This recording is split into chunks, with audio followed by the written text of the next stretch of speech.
Gaza पट्टी में Hamas की कैद से छूटे इजरायली बंधकों ने ऐसी कहानी सुनाई है कि पूरी दुनिया में लोग चौंक गए हैं। बेहद ही भयावह हालात में इन बंधकों को रखा गया था और इसकी वानगी सामने आती है उनकी बातों से। हाल ही में रिहा हुए बंधकों ने कैद में झेली गई क्रूर स्थितियों का खुलासा किया है, अपनी आप बीती सुनाई है। आपको बता दें कि शनिवार को रिहा हुए लोगों के परिवारों ने बताया कि बंधकों को वहां पिंजरों में कैद करके रखा गया था। एक एक करके आपको बताएंगे कि उनके साथ कैसा सुलूक किया था हमास ने। एक तरफ बंधकों को पिंजरों में कैद करके रखा जाता था तो दूसरी तरफ गीले कपड़ों में ही उन्हें नहलाया जाता था। बंधकों को कभी नियमित रूप से खाना भी नहीं दिया जाता था, जिसके चलते उनका वजन काफी कम हो गया है। आपको बता दें कि बंधकों में जो लोग शाकाहारी थे उन्हें भी मांस खाने पर मजबूर किया गया। और तो और रिहा किए गए बंधकों में से एक कीथ सीगल का वजन तो काफी कम हो गया है। इजरायली मीडिया आउटलेट N12 ने परिवार के हवाले से जानकारी दी है कि सीगल को अक्सर भूखा ही रहना पड़ता था। आजीवन शाकाहारी रहने वाले सीगल को जिंदा रहने के लिए मांस खाने के लिए मजबूर होना पड़ा और उनके परिवार को तस्करी से लाए गए रेडियो के प्रसारण से पता चला कि 7 अक्टूबर के हमले के बाद वो जिंदा हैं। शनिवार को रिहा हुए एक अन्य बंधक ओफेर काल्डेरोन ने कैद में रहते हुए रेडियो रिपोर्ट सुनी थी। काल्डेरोन ने रिहाई के 2 हफ्ते पहले अपने चाचा को गाजा की टीवी पर बोलते हुए देखा, लेकिन इजराइल वापस आने तक इस बात का अंदाजा नहीं था कि उनका अपना बेटा अभी भी जिंदा है। बंधकों ने कैद के बारे में जो बताया है वो काफी भयावह है। N12 न्यूज के मुताबिक कुछ बंधकों को पिंजरों में रखा गया, जबकि अन्य से काम करवाया जाता था और दिन में सिर्फ एक बार ही बाहर लाया जाता था ताकि वो अन्य बंधकों के साथ खाना खा सके। उन्हें नहाने की जगह खुद को पोंछने के लिए ठंडे पानी से भिगोए हुए कपड़े दिए जाते थे और खाना न मिलने के चलते बंधकों का वजन 13 किलो तक कम हो गया है।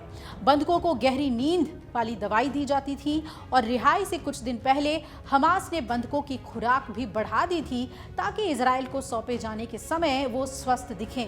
इससे पहले आपको बता दें कि 26 जनवरी को हमास ने गाजा पट्टी में युद्ध रोकने के लिए इजराइल के साथ हुए युद्ध विराम समझौते के तहत 4 महिला सैनिकों को भी रिहा किया था। वो भी दिन शनिवार का था और बदले में लगभग 200 फलस्तीनी कैदियों को भी रिहा किया गया था। तब भी मीडिया रिपोर्ट्स में इन 4 सैनिकों यानी कि करीना एरीव, डेनियला गिलबोआ, नामा लेवी और लेरी अलबाग ने गाजा रेड क्रॉस को ये चारों सौंपे गए थे और इसके बाद जो इन्होंने कहानी सुनाई थी वो रोंगटे खड़े कर देने वाली थी। रिहा करने के कार्यक्रम के दौरान महिलाओं को एक फलस्तीनी वाहन से बाहर निकालकर मंच पर लाया गया था और उन्होंने मुस्कुराते हुए भीड़ की ओर हाथ हिलाया था। ये सब कुछ हमास के लड़ाकों के इशारों पर कराया जा रहा था। फिर वो रेड क्रॉस की गाड़ियों में बैठ गईं। चारों महिलाएं इजरायली सैनिक थीं जिन्हें 7 अक्टूबर को हमास हमले के दौरान इजराइल के नाहल ओज सैन्य अड्डे से अगवा किया गया था। इन महिला सैनिकों ने भी अपने साथ हुई पूरी आप बीती बताई थी। चारों महिला सैनिकों को रिहा करने से पहले पहनने के लिए अर्धसैन्य वर्दी दी गई थी और इसके बाद उन्हें शस्त्र हमास कार्यकर्ताओं के साथ मंच पर रखा गया था। सैनिकों के परिवार ने तब बताया था कि उन्हें मंच पर खड़ा करके ऐसे दिखाया गया कि वो डरे और घबराए हुए नहीं हैं और उसका हम पर कोई प्रभाव नहीं पड़ा है, हम उनसे ज़्यादा मजबूत हैं। चारों महिला सैनिकों ने बताया था कि जब उन्हें अगवा किया गया था तो उसके बाद ऐसी जगह पर रखा गया था जहाँ ना तो सूरज की रोशनी पहुँचती थी और ना ही ठीक तरीके से वो सांस ले पाती थी। वहाँ पर जहाँ पर वो रह रही थी वहाँ लाइट नहीं थी और ज़्यादातर समय अंधेरे में ही निकलता था। उन्होंने ये भी जानकारी दी थी कि 477 दिनों की कैद के दौरान उन्हें गाजा के चारों ओर ले जाया गया, जिसमें गाजा शहर भी शामिल था। और उन्होंने कुछ ने ये भी बताया कि हमास के एक बहुत वरिष्ठ लोग से उनकी मुलाकात कराई गई थी। बंधक बनाई गई इन महिला सैनिकों के रिहा होने के बाद जब वो अपने परिवार से मिली तो फूट फूट कर रोने लगी थी। महिला सैनिकों ने बताया था कि उनके साथ वहाँ बहुत गंदा व्यवहार किया गया था, ना ही ठीक से खाने को मिलता था, ना ही सही पानी पीने को दिया जाता था। इसके अलावा कई बार उनमें से कुछ को आतंकवादियों के लिए खाना भी पकाना पड़ता था और यहाँ तक कि टॉयलेट भी साफ कराया जाता था। जब इतना सब करने के बाद भी वो खाना मांगती थी तो उन्हें खाना देने से मना कर दिया जाता था, और अगर दिया जाता था तो कुछ भी गंदा खाना दे देते थे। सैनिकों ने यह भी बताया कि अब तक की जिंदगी का ये सबसे खौफनाक समय उन्होंने बंधन में बिताया, और एक दूसरे की बस वो हिम्मत बनाए रखते थे कि वो जिंदा हैं और उन्हें यहाँ से जिंदा निकलना है। उन्होंने ये भी बताया कि हम महिला सैनिकों का हमास के आतंकी लड़ाके मजाक उड़ाया करते थे और कई बार रोने तक की इजाज़त नहीं थी। ऐसा करने पर उनके साथ मारपीट की जाती थी, उन्हें पीटा जाता था बेरहमी से, और कई दिनों तक नहाने नहीं दिया जाता था। घायल हुए लोगों को इलाज के लिए तड़पाया जाता था। इस दौरान कई लोगों की मौत भी हुई थी। इन महिलाओं ने बताया कि पूरी कैद के दौरान वो रेडियो बहुत सुनते थे और युद्ध के बारे में भी जानकारी ले पाते थे। महिला सैनिकों ने बताया कि इस दौरान उन्होंने वहां पर अरबी भाषा भी सीख ली, जिससे कि धीरे धीरे आसानी होने लगी।